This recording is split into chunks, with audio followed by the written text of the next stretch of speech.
Well, hello there. This is Shane from Shane's Reviews, and I hope you are having a great day today. Today, we're going to talk about Fairy Tale. It was wrote, of course, by Stephen King, and it was narrated by Seth Newmark. And it is kind of a long read. It's about 24 hours if you listen to it on standard play. Um, but let's talk about the production real quick. There's only one little gripe that I've got.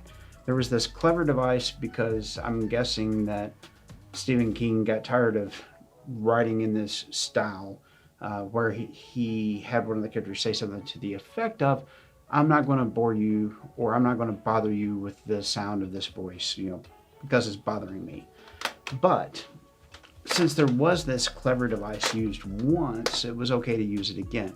In an audiobook, whenever people yell, sometimes that can be very grating, especially if it's the same thing over and over. And that happens at a specific point in this book. I think rather it was the production team and their decisions that they made that really took me out at that point. In fact, I just fast forwarded through that entire part, and there might have been really important information in that, but by the 18th or 19th or 30th or however many times I had heard this name screamed, I was done. Just because it wasn't needed. It could have been done a couple of times and it would have had the same effect. But I also understand wanting to stay true to the material that you are trying to represent. So what do you do in that situation? I don't think there's a really good answer. Now, the rest of the production, on the other hand, was on top and was phenomenal. It was really good. It was crisp and clean and clear, and it was actually a joy to listen to. And in fact, this is probably one of my more favorite books of Stephen King here of late. Mainly because it makes me think back to the way that he was writing The Dark Tower, or even some of the stories that started The Dark Tower, which was pretty cool to see such a throwback because I thought that kind of a style was done with him.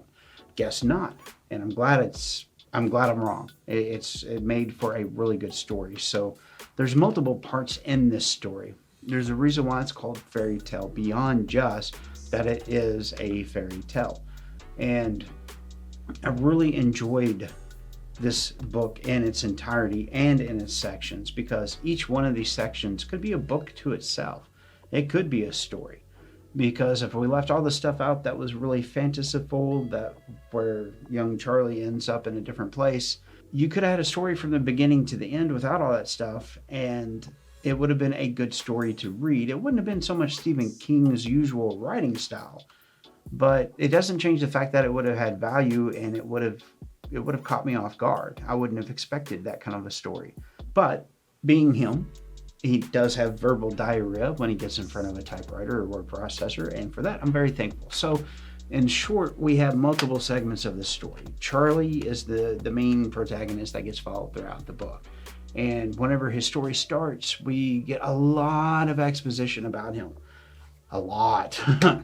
But it's good because we get so much information about him from the beginning with his dad being a alcoholic that is slipping from functional to non-functional. There was a pivotal point that caused that slip for him. It's one of those hard situations, emotionally speaking, to be in the situation that his father was in. I can see how that would happen, and I think that he stayed true to the characters in this book really well as well. It was so cool to see the beginning and not really knowing anything about the book. I didn't do any research on it beforehand. I didn't even read the jacket cover. I just jumped right into it, and I'm glad that I did because if I had gone in with any expectation, it probably would have messed it up for me.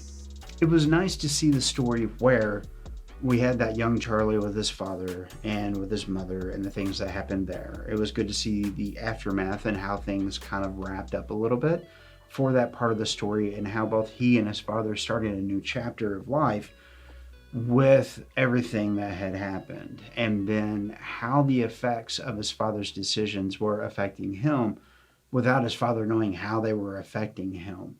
And then we move ahead in the story. There's an insurance adjuster, and then his father has a lot of problems with keeping jobs, but eventually gets on the straight and the narrow, ends up joining AA, has a sponsor, and so things start to improve for him. Like I said, turning a new leaf, And then we get into this point where, oops, is that a dog screaming?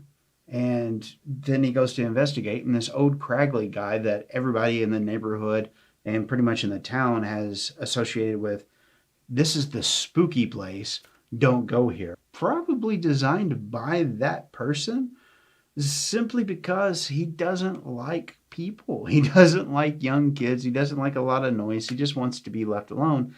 But the problem is he was trying to clean out his gutters or something like that, and ladder came out from underneath him, and he did himself a disservice and ended up with a lot of physical issues that was going to require going to the hospital and then also a long recovery time. And it was interesting to see how Charlie's self-beliefs and that he made a deal, and that deal was for his father to not remain an alcoholic, and he felt it was his duty whenever certain things happened for him to try to fix and or help.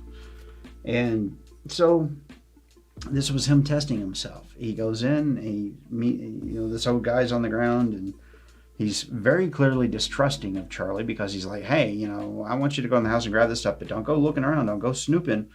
And it was kind of funny to see how Charlie, being so young, dealt with this old codger that just really didn't want anybody on his lawn, is what that amounted to. So we see pretty much the first third to half of the book being this part of the story. And I was wondering, when are we going to get to the Stephen King-esque type things? And then it kind of happened all at once, because he was warned about particular things. He was told, don't go here, don't look at this, don't do that. And then as he starts to win this old man's favor, and the old man realizes there's a piece of like old school hardness in this young kid, he starts to trust him a little more. He starts to lean on him a little more. And the old man has this phenomenal amount of gold that is in a safe in his house, which is how he's paying for his medical bills, etc. And things start to snowball. Things get out of hand really, really quick. And this is where the interesting parts of the story start to kick. I don't want to tell you how he gets to this place, because that was part of the journey and it's special. So I'm not going to get into that. Anyway, so Charlie ends up in this magical place because he's trying to revive this dog that he's been taking care of. Now, the dog had a pretty bad rap. Everybody thought it was a bad dog, but she's not. She's a good German Shepherd, and she was just protecting her owner, or people didn't know how to handle such a large dog. And, typically large dogs do scare a lot of people, and rightfully so.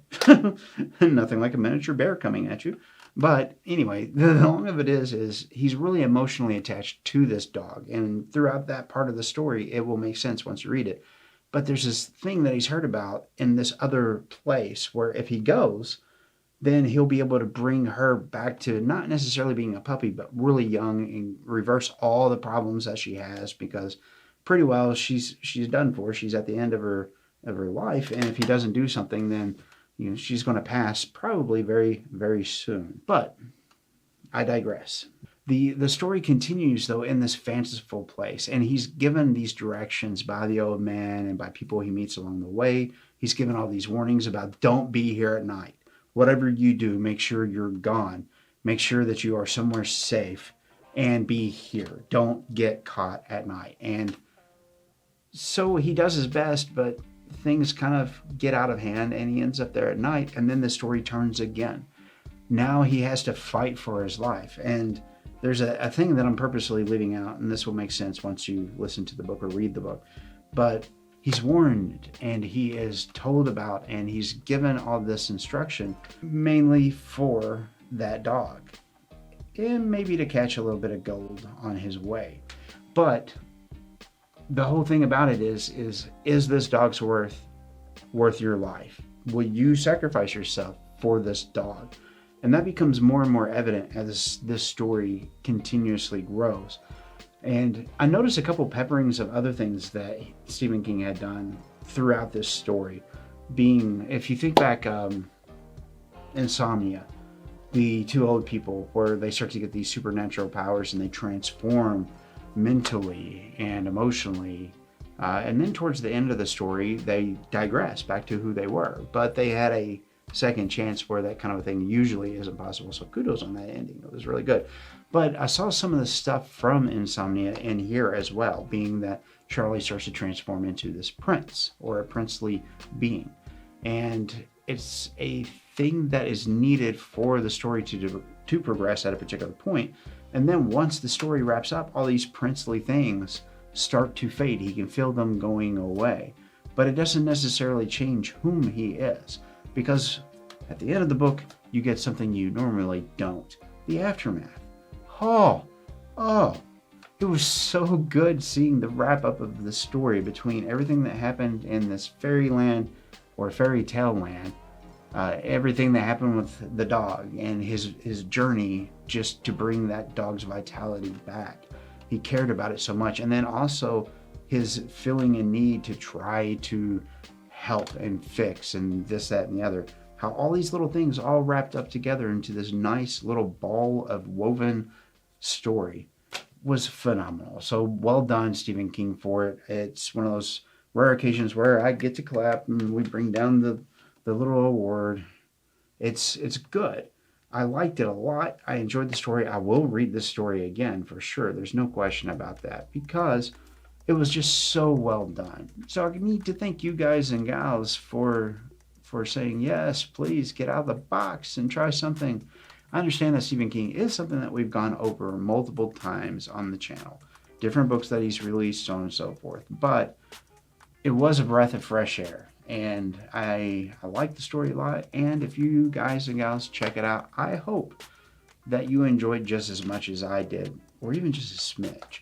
So the question remains, is it worth your time, efforts, and energy? Yes, this book certainly is. It's kind of a throwback to the old days, but on the same, it was just so well thought out. There wasn't a whole lot of loose ends. There wasn't a whole lot to get upset about. The different characters, the way that the story unfolds on both sides. It was so well done. So yeah, I liked it quite a bit.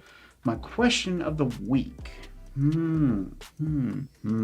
If you read the book, or if you have a pretty good idea, how the book goes, what if you got in that fairyland? Do you think you'd be able to pull the same things off? I have a feeling that if I was ever in a situation where I magically got transported to a different place, I would just not be able to compute.